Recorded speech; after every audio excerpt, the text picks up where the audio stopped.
예레미야에서는 명령이 적어도 한 100개 이상의 명령이 등장합니다. 그 중에서 우리가 오늘 좀 몇 가지만 살펴보려고 합니다. 특별히 예레미야한테 여러 가지 명령어를 사용하십니다. 예를 들면 선포하라, 또 말하라, 또 말하라는 것도 똑같은데 또 이르라, 또 선언하라, 또 공포하라. 비슷하죠? 영어를 아시는 분들은 예를 들면 proclaim 이런 게 있고, 또 speak, 또 say, 또 declare, 또 publish. 아주 비슷비슷한 뜻이지만 조금씩 뉘앙스가 다른 그런 표현을 예레미야한테 말씀하십니다. 예를 들면 선포하라, 그러면 공식적으로 좀 선포하라 이 말이에요. 말하라 그러면 전하라 이런 말이고요. 또 이르라 그러면 말로 해라 이 말이고, 또 선언하라 그 얘기는 또 분명하게 말하라 그런 뜻이 있어요. 공포하라 그러면 공개적으로 말하라 뜻은 비슷하죠. 그런데 하여튼 히브리어도 그렇고 영어도 그렇고 우리 번역도 그렇고 다 조금씩 이렇게 뉘앙스가 있게끔 그렇게 하나님께서 예레미야 예언자에게 말씀을 하셨습니다.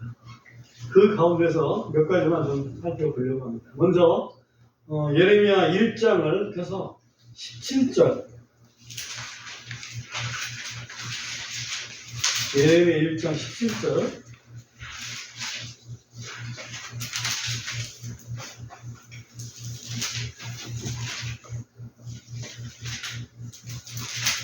거기 보면 이렇게 되어 있습니다. 그러므로 너는 내 허리를 동이고 일어나 내가 내게 명령하는 모든 것을 그들에게 뭐하라? 말하라. 그들과 대면할 때에 놀라지 말라. 내가 너를 그들 앞에서 당황하지 않게 하리라.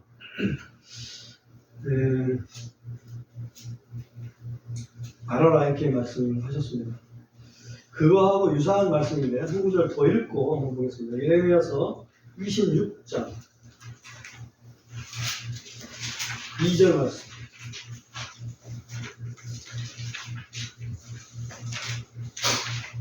여기 보면 주가 이같이 말하노라. 너는 주의 집 뜰에 서서 주의 집에 경배하러 오는 유다의 모든 도시들에게 내가 네게 명령하여 그들에게 말하라고 한 모든 말을 말하되 한마디도 줄이지 마라. 한마디도 줄이지 말고 다 말해라. 그런 말씀이시죠.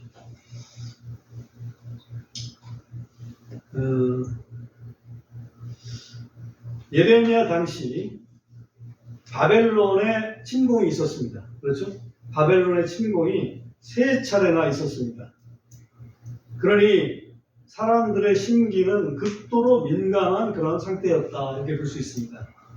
그런 상태에서 그 사람들에게 뭔가 이렇게 메시지를 전하라고 그러는데 그 사람들 마음에 잘 안 맞는 메시지를 전해야 돼요. 그때 그 전하는 사람의 입장은 좀 어떨까요? 쉽지 않겠죠. 진실을 말해줘야 되는데 진실을 말하기가 쉽지 않았습니다. 두려웠습니다. 그래서 하나님은 특별히 사람의 얼굴 두려워하지 말고 하나도 빼지 말고 말하라 라고 내가 함께 할 거야. 그러니까 걱정하지 말고 좀 얘기해. 이게 소위 예언자의 정신이죠. 예언자의 정신. 신명기에서도 이런 말씀이 있습니다. 너희는 내가 너에게 명령하는 말에 더하지도 그것에서 조금도 빼지도 말라. 그죠? 내가 너에게 명령하는 여호와 너희 하나님의 명령들을 지키라. 더하거나 빼지 마라 이렇게 말씀하시고, 잠언 30장 6절에도 너는 그분의 말씀들에 더하지 말지니 그분께서 너를 책망하시겠고 네가 거짓말쟁이로 드러날까 염려하리라. 그러니까 우리가 하나님 말씀에다가 뭔가 더하려고 그러면 거짓말쟁이 된다 이거죠. 맞죠? 계시록 22장 18절 19절 이거 신천지에서 제일 좋아하는 말씀인데 만일 누구든지 이것들에 더하면 하나님께서 이 책에 기록된 재앙들을 그에게 더하실 것이요 만일 어떤 사람이든지 이 예언의 책의 말씀들에서 제거하면 그의 몫을 제거하리라. 그죠? 이거 신천지에서 제일 좋아하는 말씀이에요. 그래서 신천지 사람들은 계시록에서 뭔가 하나를 더하거나 빼거나 이거를 아주 금기시하고 있습니다. 그러면서 자기들은 계시록을 제일 잘 알고 있다라고 자부하죠. 그래서 누구든지 자기들하고 시험 봐서 더 잘할 수 있는지 내기하다 이렇게 목사들한테 그 편지를 합니다. 근데 아무도 거기에 응하는 사람이 없다는 거예요. 목사들이 똘똘하니까 응하지 않는 거죠. 그죠? 몰라서가 아니라. 계시록만 그렇게 할 게 아니고 성경 하나님 말씀을 사실 한 구절도 그렇게 소홀히 해서는 안 되겠죠. 그러니 신천지에서 얼마나 잘못하고 있는지 본인이 알아야 되는데 그거를 모르고 있어요.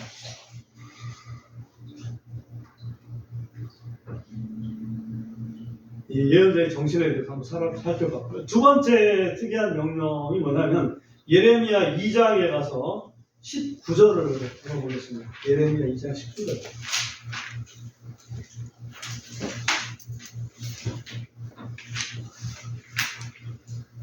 19절 같이 한번 읽어보겠습니다. 너 시작. 너 자신의 사악함이 너를 바라잡겠고 내 타락함이 너를 책망하리라. 그러므로 네가 주 네 하나님을 버리는 것과 내 속에서 나를 두려워하지 아니하는 것이 악하고 고통스러운 일인 줄 알고 주의하라. 만군의 주 하나님이 말하노라. 이게 무슨 명령이냐 이렇게 할지 모르지만 뭔가를 주의하라는 것도 사실은 명령이죠.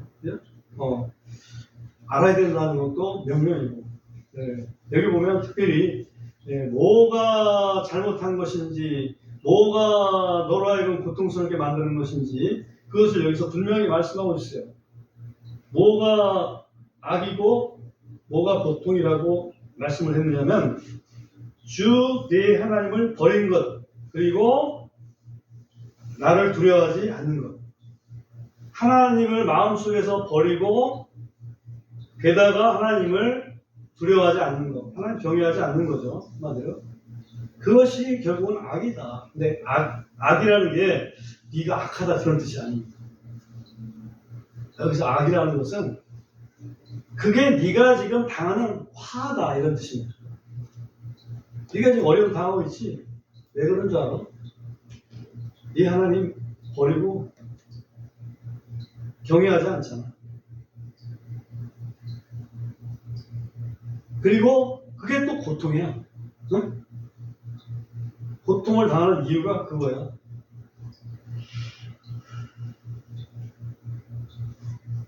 원인이 결과죠. 그죠? 원인은 죄인데 결과는 고통이에요. 그 원인이 결과다. 우리가 이런 말이 있습니다.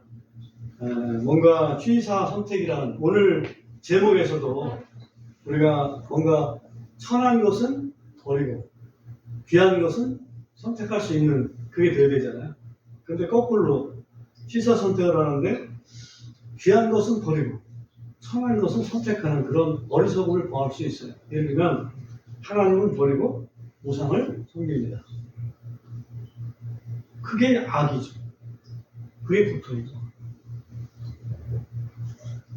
하나님께서 우리에게 선택의 자유를 주셨습니다. 자유의지라는 거죠. 소위 자유의지를 우리에게 주셨는데 그 얘기는 우리한테 선택을 자유롭게 할 수 있지만 그의 선택에 따른 책임도 너희한테 있다.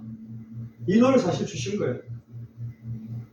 하나님께서 신명기에서 말씀하실 때 생명과 사망을 너희 앞에 두는데 내가 너희한테 권고하기는 뭐를 택하라고 했어요? 사망을 택하라? 아니죠. 생명을 택하라고 했죠. 생명을 택하고 복을 택하라라고 얘기를 하시는 거죠. 이게 자유의지.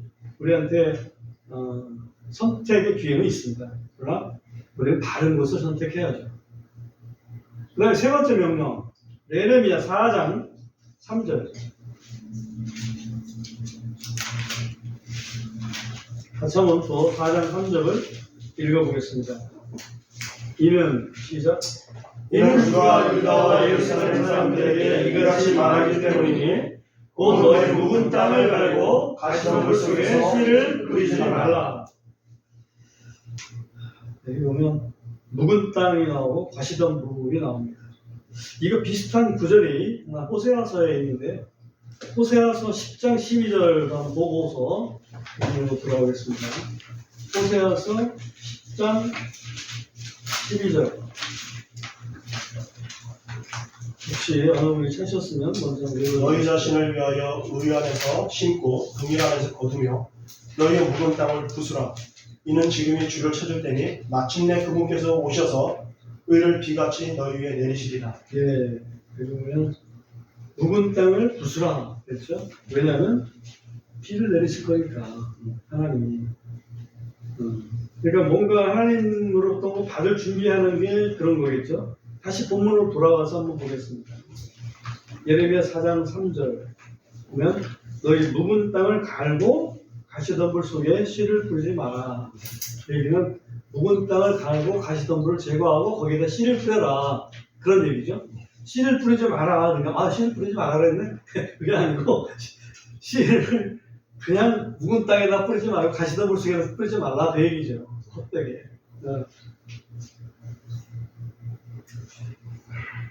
이 말씀 속에는 예수님의 그 씨 뿌리는 비유가 들어가요. 예수님의 씨 뿌리는 비유에는 그 땅이 몇 가지 땅이 있습니까? 네 가지 땅이 있죠? 그 네 가지 땅을 우리가 먼저 얘기하면 맨 처음에가 길가죠? 길가. 우리 여기서 보면 묵은 땅이라고 하죠. 그 다음에 또 하나 돌밭, 그 다음에 가시덤불, 그 다음에 옥토. 이렇게 네 가지 밭이 있습니다. 저는 한 가지의 인자를 회개라고 보고 또 다른 인자를 믿음이라고 봤습니다. 회개라는 인자와 믿음이라는 인자. 두 가지 인자를 놓고 경우의 수를 만들면 몇 가지 경우가 나올까요? 네 가지 경우가 나오죠. 예를 들면 O 있고를 OX로 부자야지. A 인자가 있고 OX, B 인자가 있고 없고 OX. 그러면 둘 다 있는 경우는 OO, 둘 다 없는 경우는 XX. 그렇죠? 둘 중에 하나만 있으면 OX 아니면 XO. 그죠? 그렇게 해서 네 가지 경우가 딱 나오게 돼 있어요. 그래서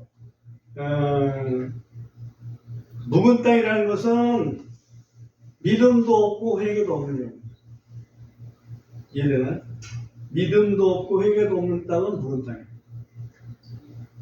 좋은 땅은 그러면 회개하고 믿음도 있는 땅. 맞죠? 돌밭은 뭘까요? 뭐가 없고 뭐는 있을까요? 돌밭은 회개가 없어요.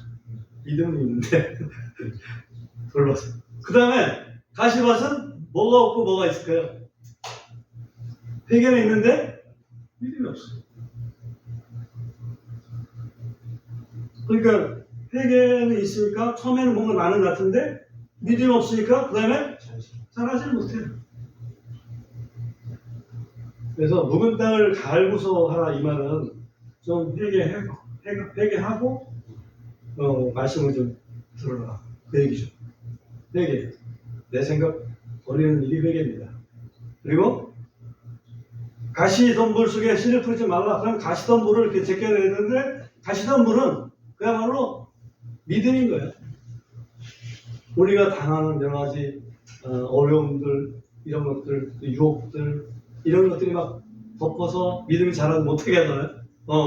그래서 그 가시덤불을 뽑아내고 거기에 하나님 말씀을 심어야 된다. 다시 말해 하나님 말씀을 신뢰하는 그 믿음을 갖고서 하나님 말씀 들어야지. 그 얘기를 지금 예레미야 4장에서 말씀하고 있습니다. 그 다음에 예레미야 9장을 보겠습니다.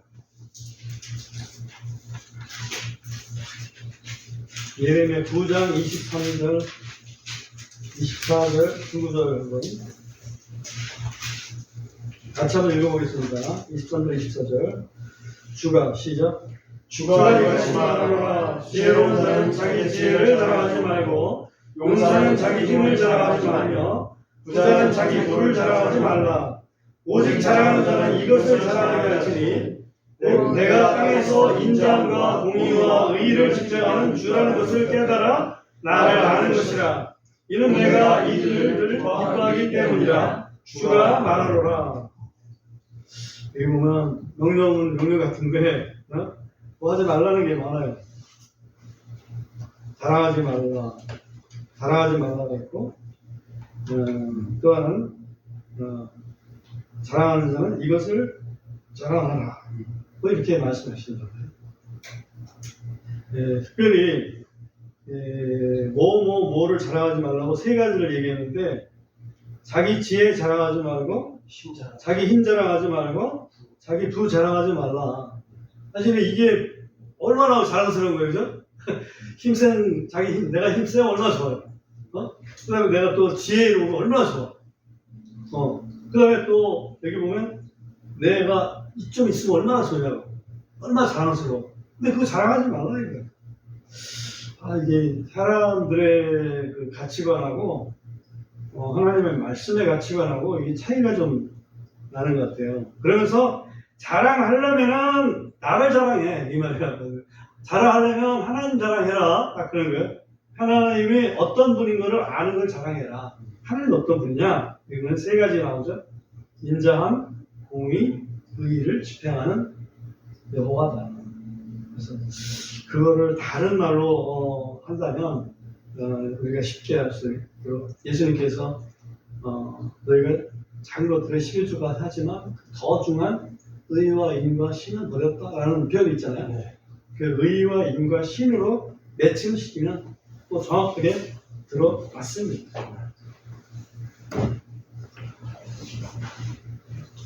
우리 하나님을 안다는 것을 자랑할 필요가 있습니다. 우리 하나님은 의로우신 분입니다. 그죠? 의로우신 죄라는 건 하나도 없는 항상 거룩하신 분이죠. 또 인자하신 분입니다. 인자하신 분이라는 건 그거는 항상 우리를 불쌍히 여기시고 우리를 사랑하시는 분이에요. 우리를 위해서 뭐든지 아끼지 않는 그런 분이 있다는 거죠. 그리고 그분은 신실하신 분입니다. 항상 공의로워요. 가난하다고 해서 편들어주는 분이 아닙니다. 가난하다고 해서 또 과시하는 분도 아닙니다. 항상 공정하죠. 공의로운 심판을 하시는 분이 우리 하나님입니다. 이것을 예레미야 예언자를 통해서 그걸 좀 알아라고 우리 주님 명령을 하십니다. 그 다음에 오늘 마지막으로 하나 볼 것은 오늘 읽었던 예레미야 15장 19절 본문으로 읽었던 19절 다시 한번 보겠습니다.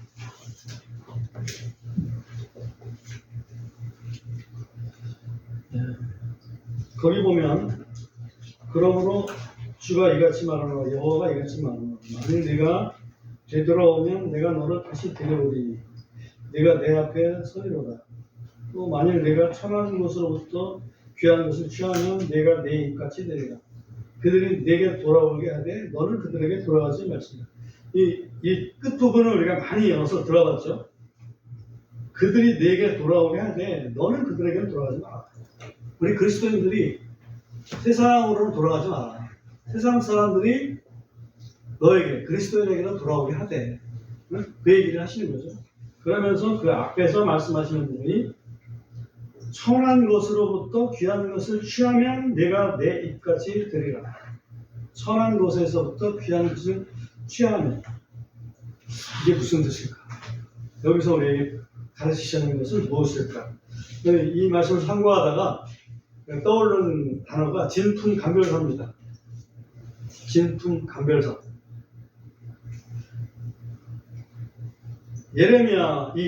같은 예레미야 시대 때 거짓 예언자 하나가 나타났습니다.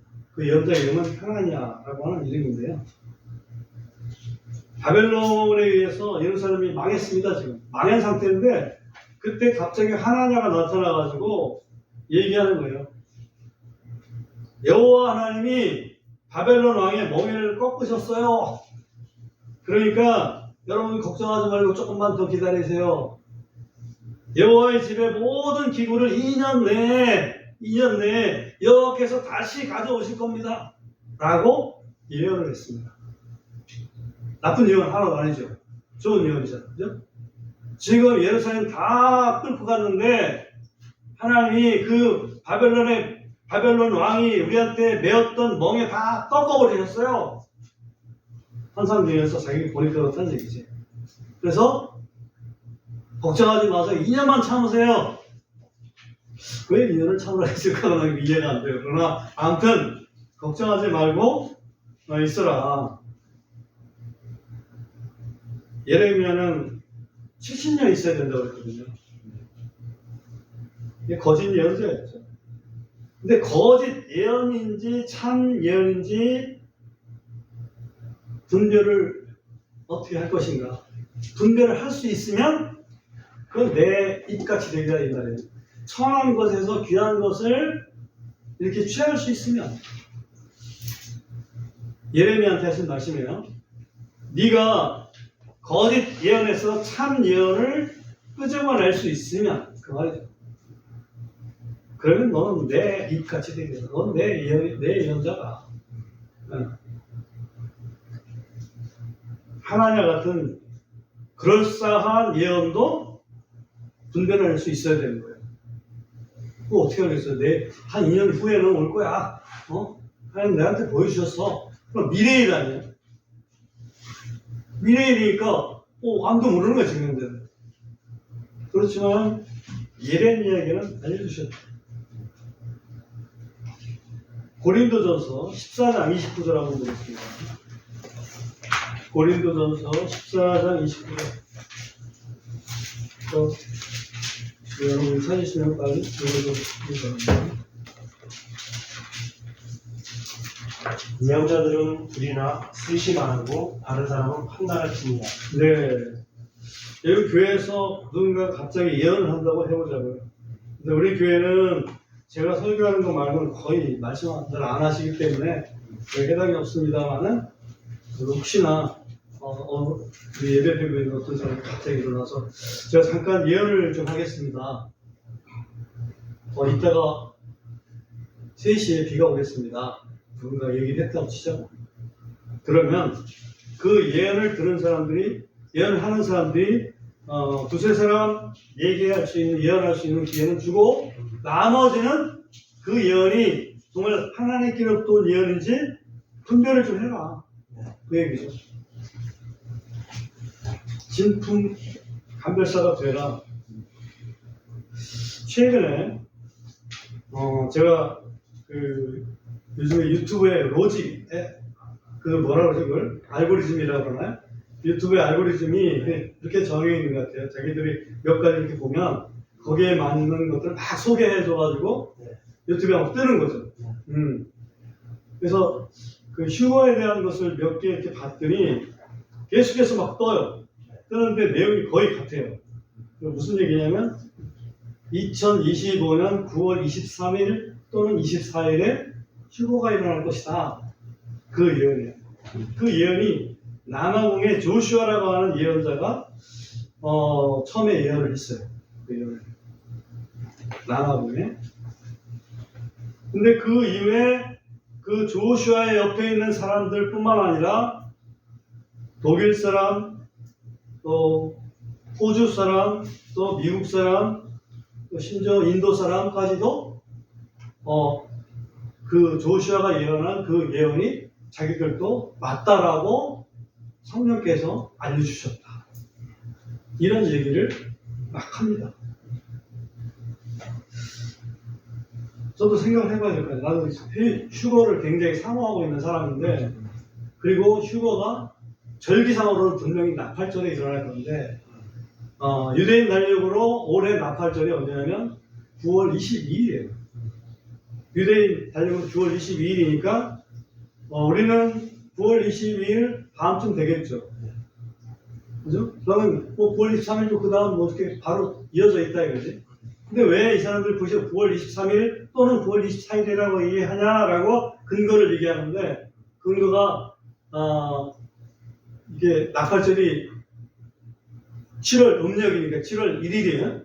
7월 1일인데 그게 달이 초승달이 비치느냐 안 비치느냐가 이제 그 날이냐 아니냐는 것을 알 수 있다는 거지. 그러니까 23일 날 초승달이 비칠 수도 있고 아니면 그 다음날 초승달이 비칠 수 있다 이거야. 그래서 23일 아니면 24일에 라고 이렇게 얘기를 하고 있어요. 그리고 조금 더 이렇게 따져보니까 그 사람들의 근거에는 물론 하나님으로부터 메시지를 받았다라고 얘기는 하지만 그 근거를 또 나름대로 성경을 갖고 해석을 합니다. 성경을 갖고 해석을 하는데 어떤 걸 가지고 해석을 하냐면 AD 32년에 예수님이 부활하셨다. 예수님 승천하셨다. AD 32년에. 우리가 지금 AD 31년이거든. 2년 차이가 나요. AD 32년에 있기 때문에 2000년 후 2032년에 예수님 오십니다. 지상대립니다. 그러면 7년 전이면 2025년입니다. 논리가 거기에 있어요.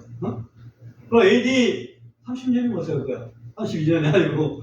그러면 이미 2년 전에 오셨어야지. 그 휴가가 됐어야지, 우리가. 그죠?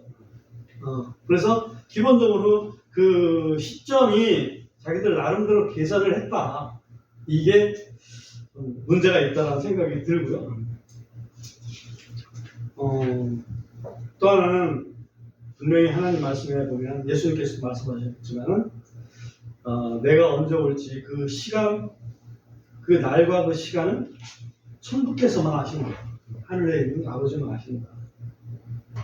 그러니까 아버지만 아시는데 어떻게 그들이 알까? 아버지께서 알려주시지 않는 알 수가 없고 알려주셨다는 가정을 한다면 또 조건이 맞아야 되는데 그 조건의 하나가 뭐냐면 너희가 평안하다 안전하다 하는 그 시절에 오신다라고 말씀하셨어요. 근데 요즘 보면 아주 평안하지가 않아. 물론 세계적으로 보면 평안하다 안전한지 모르겠는데 저는 굉장히 평안하지가 않아요.